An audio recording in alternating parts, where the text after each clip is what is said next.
Okay, so let's pull back the curtain on something we all use but almost never see, the invisible system that powers our entire global economy. We're talking about a hidden network that moves literally trillions of dollars every single day, and we're going to break down exactly how it works. And it all starts with this massive question, right? Think about it. Every time you buy something online from another country, every time a company invests overseas, all that value has to cross borders. How on earth does that much money move so fast? Well, here's the first big twist. If you're picturing, airplanes stuffed with cash or boats loaded with gold bars, you can just throw that image out the window. The real system is built on an idea that's way more interesting. See, the network isn't built on physical stuff. It's built on pure information. It's really just an invisible web of secure messages that are constantly telling banks who owns what and where. So here's the bottom line. When money moves from one country to another, it's not really moving at all. It's just data. Banks send secure digital messages to each other, basically saying, hey, take some money from this account and add it to that one. The whole thing works because of a really carefully built system of trust and secure communication between banks all over the world. All right, to make this real, let's actually follow the money. Let's say a business in Ethiopia needs to pay a supplier in Germany. How does that payment get from point A to point B? You might be surprised that it's not a direct flight. It's more like a relay race. So here's how that relay race works. The bank in Ethiopia probably doesn't have a direct relationship with the German bank. So instead, it sends a message to a bigger intermediary bank it trusts, what's called a correspondent bank.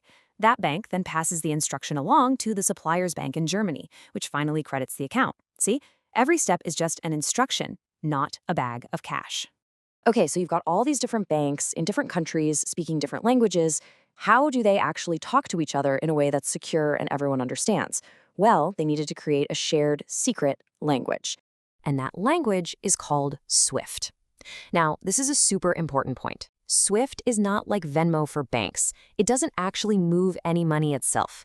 Think of it more like a super secure text messaging service. It's just carrying the vital instructions, who to pay, how much, and from where, between the financial institutions.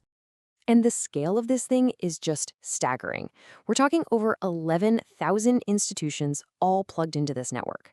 It has essentially become the private, secure internet for global finance. It's the central nervous system. And honestly, without it, international trade would just grind to a halt. But wait, let's go back to our payment from Ethiopia to Germany for a second.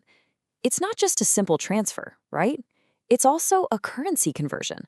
They have to get from Ethiopian birr to euros.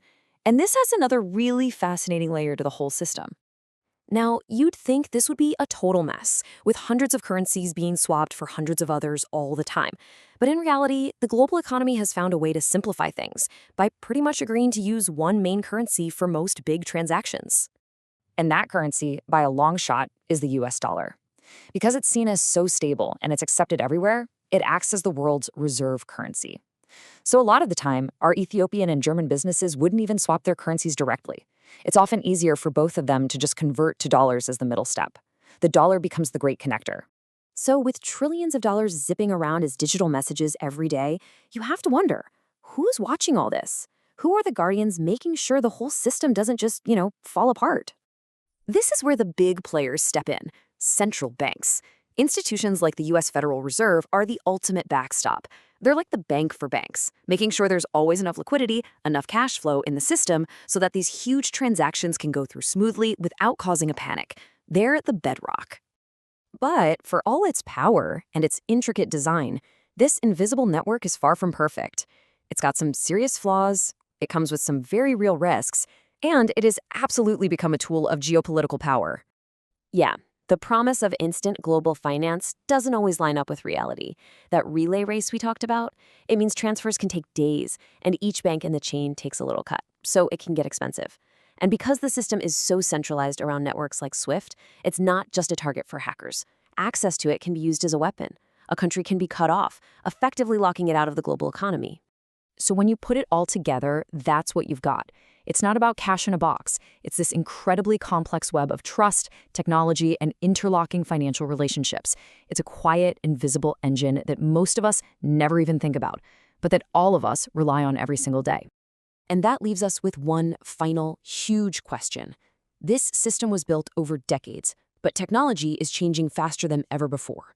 With things like digital currencies and new instant payment systems coming online, the very foundation of this invisible network is being challenged.